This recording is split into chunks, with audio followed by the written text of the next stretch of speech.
Something is happening to the US dollar right now that most people will not understand until it is already over. It is not a crash. It is not a collapse. It is something slower, quieter, and in many ways more permanent than either of those things. The dollar has been the world's reserve currency for 80 years.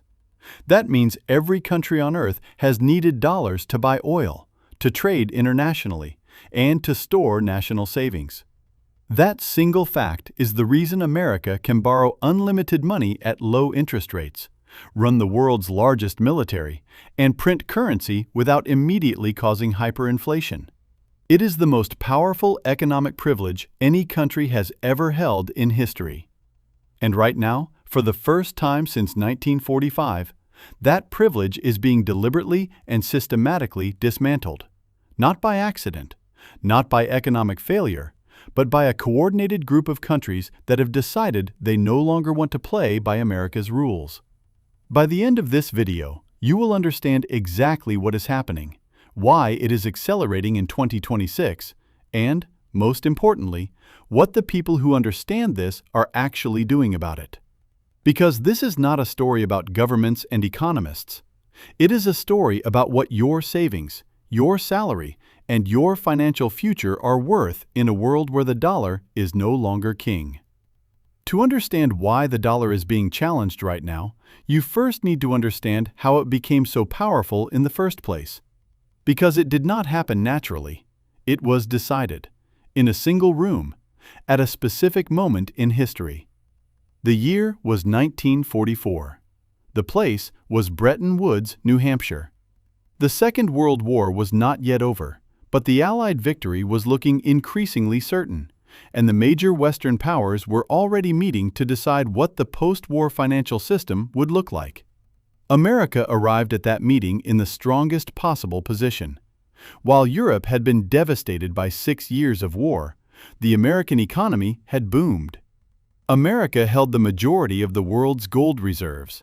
America had the largest and most productive industrial base on Earth. And America had the only major currency that was still reliably backed by something real. The deal struck at Bretton Woods was straightforward. Every other country would peg their currency to the dollar. The dollar would be pegged to gold at a fixed rate of $35 per ounce, and America would guarantee that any country could exchange their dollars for gold at that rate at any time. In exchange, the dollar became the world's reserve currency. Every country needed dollars, and every international transaction was priced in dollars. Oil, commodities, trade, all of it flowing through the dollar system. This arrangement gave America something no empire in history had ever possessed in quite the same form: the ability to export its inflation. When America printed new dollars, those dollars flowed into the global economy, and the inflationary pressure was absorbed by every country holding dollar reserves, not just Americans. The cost of American money creation was shared across the entire world. Then, in 1971, something happened that changed everything, but quietly enough that most people missed what it actually meant. President Nixon closed the gold window. America stopped honoring its commitment to exchange dollars for gold.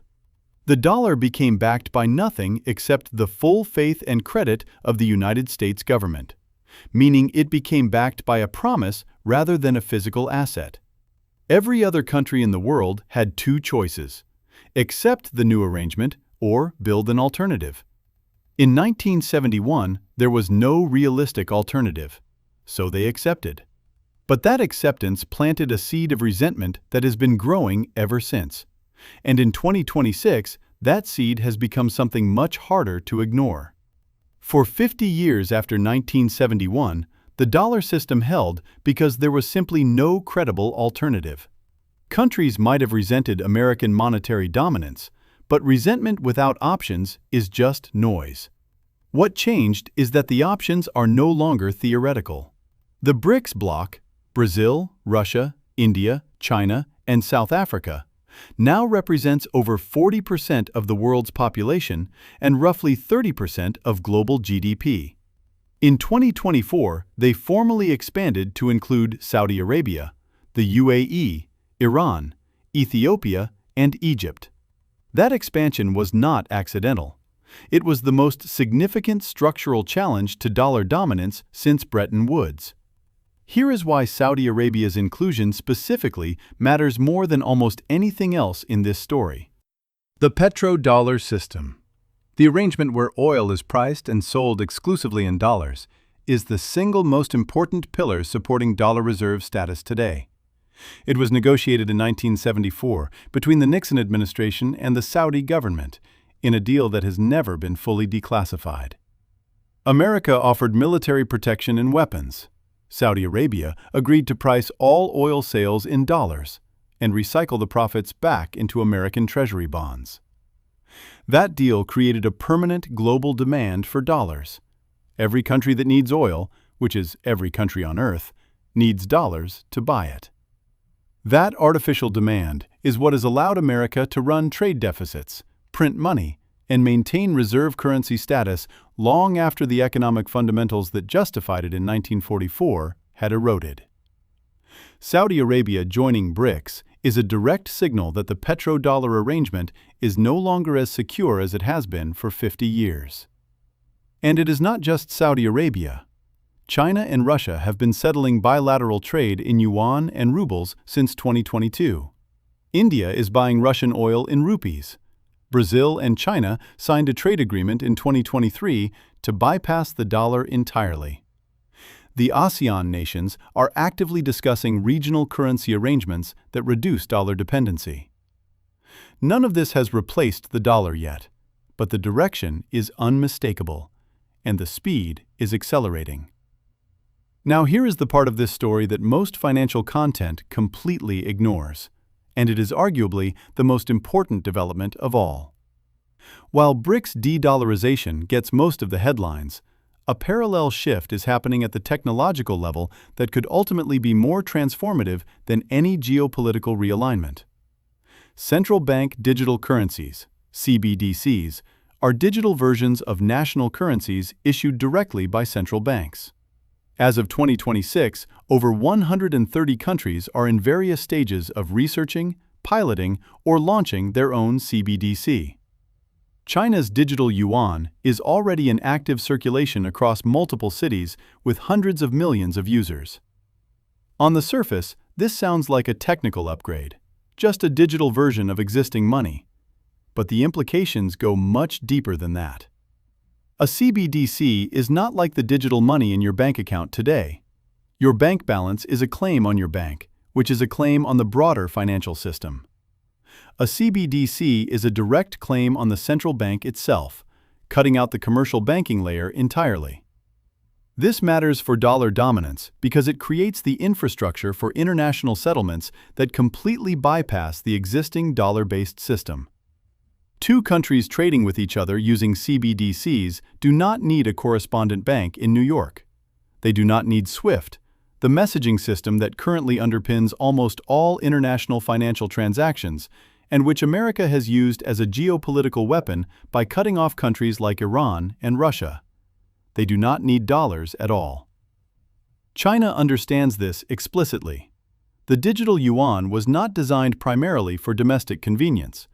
It was designed as international infrastructure, a way to conduct global trade outside the dollar system at a technological level that makes sanctions and dollar exclusion largely irrelevant. This is not coming. It is already being built. The question is not whether an alternative infrastructure to the dollar system will exist. The question is how quickly it scales, and what happens to the dollar's purchasing power as the artificial global demand that has supported it for 50 years gradually drains away.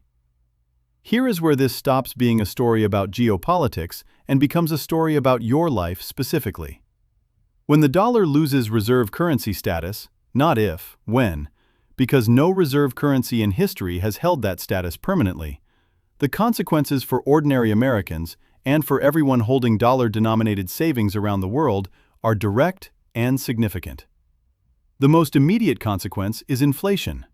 Right now, America exports a portion of its inflation to the rest of the world because global dollar demand absorbs the excess money supply. As that global demand shrinks, more of those dollars stay inside the American economy. More dollars chasing the same amount of goods means prices rise. Not the temporary inflation of a supply chain disruption. Structural, persistent, permanently higher baseline inflation. The second consequence is interest rates. America currently borrows money cheaply because the world wants dollars. As the world wants fewer dollars, America has to offer higher interest rates to attract buyers for its debt. Higher interest rates mean higher mortgage rates, higher business borrowing costs, higher government debt service payments. A compounding squeeze on an economy already carrying $34 trillion in national debt. The third consequence is the one almost nobody talks about directly. The standard of living that Americans have enjoyed for the last 80 years has been partly funded by the rest of the world's willingness to hold dollars. Every country that holds dollar reserves is effectively providing America with an interest-free loan. As those reserves are diversified away from dollars, that subsidy disappears. The gap between what America produces and what it consumes, which the reserve currency status has allowed to persist for decades, has to close. And closing it means ordinary Americans consuming less in real terms than they do today. This is not a prediction about next year. It is a description of a process already underway, one that will play out over years and decades rather than weeks. But the people who understand it now make different decisions than the people who notice it only after it has already happened to them. This is the part of the story that most financial channels skip entirely. They will tell you the system is broken, the dollar is dying, and the future is uncertain, and then leave you sitting with nothing but anxiety. That is not what this channel is about. So let's talk about what people who genuinely understand this transition are actually doing, not as financial advice, but as a framework for thinking about your own situation clearly. The first thing they are doing is diversifying the currency of their savings. Holding all your savings in a single currency, any single currency, is a form of concentration risk that most people never think about because the currency feels invisible. It is just money. But a currency is a financial instrument like any other, and it carries risks like any other. People who understand what is happening are spreading savings across multiple currencies and multiple jurisdictions, not to avoid taxes or regulations, but to reduce exposure to the specific risks of any single monetary system. The second thing they are doing is increasing their allocation to assets that exist outside the currency system entirely. Gold has been the historic hedge against currency debasement for thousands of years, not because it is exciting or modern, but because it cannot be printed, cannot be sanctioned, and cannot be inflated away.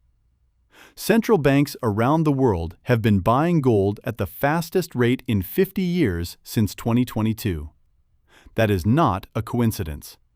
It is the people who manage national reserves, the people with the most information about where this is heading, quietly repositioning before the transition becomes obvious to everyone else. Productive assets, land, businesses, infrastructure, have historically preserved value across currency transitions because they generate real output regardless of what unit of account prices are denominated in. The value of a farm does not depend on whether transactions are settled in dollars or yuan or something that does not yet exist.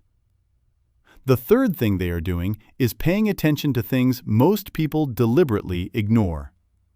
The shift away from the dollar is not happening in secret. It is being reported, discussed, and documented in plain sight. The BRICS summits are public. The trade agreements are public.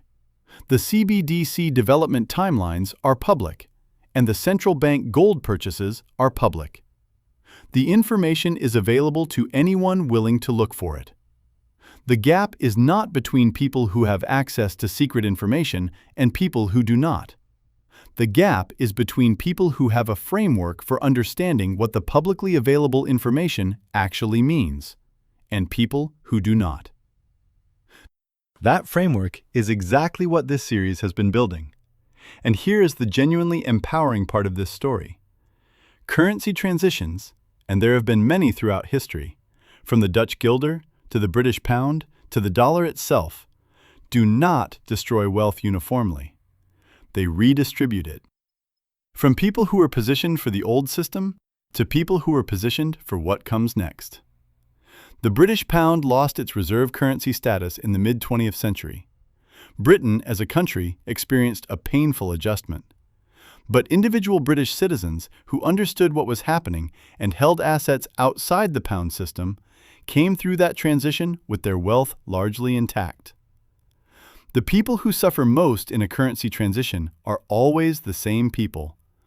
The ones who trusted the system completely, held their savings in the currency that was losing status, and never once questioned whether what they had been told about money was actually true.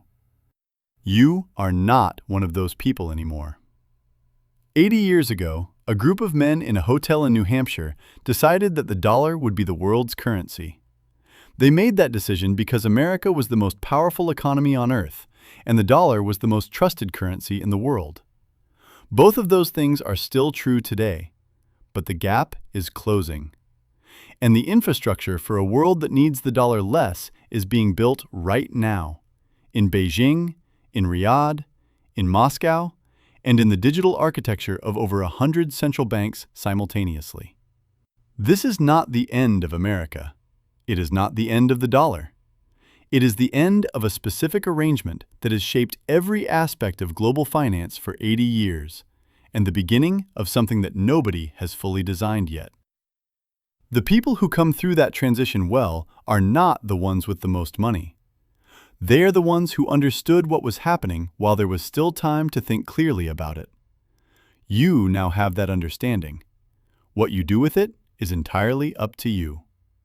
If this series has given you something most financial content refuses to provide, subscribe, because we are just getting started.